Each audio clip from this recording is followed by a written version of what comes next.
राजस्थान के बीचों बीच, जहां अरावली की पहाड़ियां लंबी परछाइयां डालती हैं, वहां भानगढ़ बसा है। यह किला अपने रहस्यमयी और भूतिया कहानियों के लिए प्रसिद्ध है। ये कोई आम शहर नहीं है, इसे भारत की सबसे डरावनी जगह माना जाता है। यहाँ की हर ईंट एक कहानी बयां करती है, एक ऐसी कहानी जो रोंगटे खड़े कर देती है। कुछ लोग कहते हैं कि ये पूरे एशिया में सबसे ज्यादा भूतिया जगह है। यहाँ की हवा में एक अजीब सी ठंडक और डरावनी खामोशी है। भानगढ़ एक भूतिया शहर है, अपनी पुरानी शान का एक खंडहर।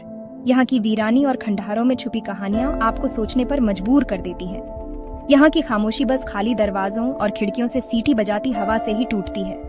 ये खामोशी एक अजीब सा डर पैदा करती है। यहाँ के लोग आपको बताएंगे कि सूरज ढलने के बाद कोई भी किले की दीवारों के अंदर रहने की हिम्मत नहीं करता। वे कहते हैं कि रात होते ही यहाँ आत्माओं का राज हो जाता है।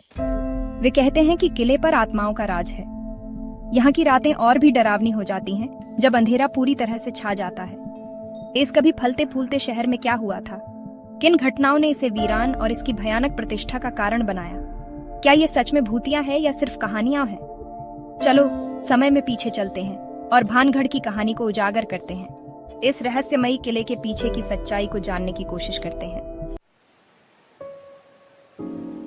भानगढ़ की कहानी 1573 में शुरू होती है। एक शक्तिशाली शासक राजा भगवंत दास ने अपने छोटे बेटे माधो सिंह के लिए एक भव्य किला बनाने का फैसला किया। उन्होंने इसका नाम भानगढ़ रखा। किला बहुत शानदार था। ऊंची दीवारों ने महलों, मंदिरों और एक हलचल भरे बाजार को घेर रखा था। माधो सिंह के शासन में भानगढ़ फला फूला। वह एक न्यायप्रिय और दयालु राजा था जिसे उसकी प्रजा बहुत प्यार करती थी। लेकिन त्रासदी हुई।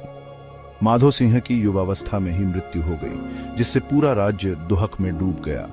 भानगढ़ फिर कभी पहले जैसा नहीं रहा। कभी खुशहाल शहर पर एक साया पड़ गया था। भानगढ़ के पतन के बारे में कई कहानियां प्रचलित हैं। ये किला जो कभी राजसी और भव्य था, अब खंडहर में तब्दील हो चुका है। एक कहानी एक जादूगर सिंघिया की है, जिसे माधो सिंह की खूबसूरत बेटी राजकुमारी रत्नावती से बेहद प्यार था। सिंघिया का प्यार एक तरफा था और वह किसी भी कीमत पर राजकुमारी को पाना चाहता था। उसे पाने के लिए बेताब, उसने उसे अपने प्यार में पागल करने के लिए काला जादू करने की कोशिश की। उसने एक जादुई तेल तैयार किया जिसे राजकुमारी के ऊपर डालने की योजना बनाई। लेकिन राजकुमारी को उसकी योजना का पता चल गया और उसने उसे नाकाम कर दिया। उसने जादुई तेल को एक पत्थर पर फेंक दिया, जिससे पत्थर सिंघिया की ओर लुढ़क गया और उसे कुचल दिया। गुस्से में आकर सिंघिया ने भानगढ़ को श्राप दिया और उसके विनाश और वीरानी की भविष्यवाणी की। उसने कहा कि यह किला कभी भी खुशहाल नहीं रहेगा।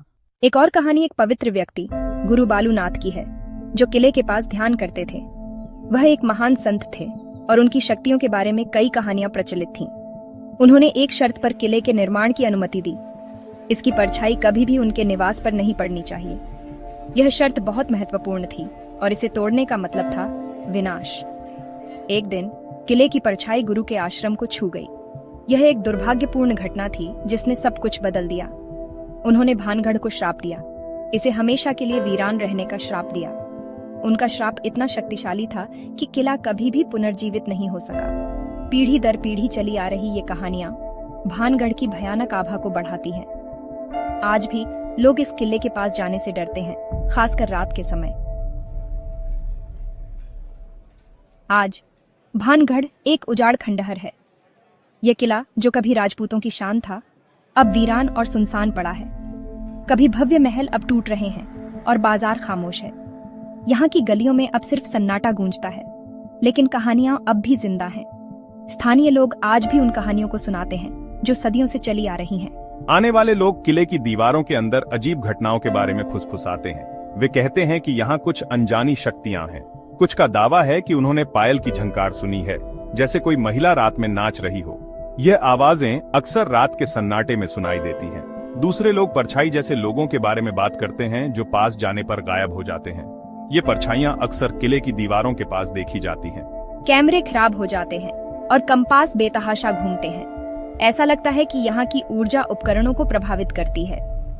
भारतीय पुरातत्व सर्वेक्षण ने सूर्यास्त के बाद किसी के भी किले में प्रवेश करने पर सख्त प्रतिबंध लगा दिया है। यह नियम सुरक्षा के लिए है। स्थानीय लोगों का कहना है कि जो लोग इस नियम की अवज्ञा करने की हिम्मत करते हैं, वे कभी वापस नहीं आते। यह किला अपने रहस्यों को गहराई से छुपाए हुए है। क्या भानगढ़ सचमुच भूतिया है या ये कहानियां सिर्फ कल्पना है? इसका जवाब रहस्य में छुपा है। ये कहानियां लोक कथाएं हो सकती हैं, जिन्हें समय के साथ बढ़ा चढ़ाकर बताया गया है, या शायद श्रापों में कुछ सच्चाई है। कारण जो भी हो, भानगढ़ दुनिया भर से लोगों को आकर्षित करता रहता है। वे रोमांच की तलाश में आते हैं, भूतिया शहर की रूह कंपाने वाली आभा का अनुभव करने के लिए उत्सुक रहते हैं। जैसे ही आप खंडहरों के बीच खड़े होते हैं, टूटी दीवारों से हवा फुसफुसाती है, आप सोचने पर मजबूर हो जाते हैं, क्या इस जगह में कुछ और भी है? शायद कुछ रहस्य ऐसे ही रहने देना बेहतर होता है।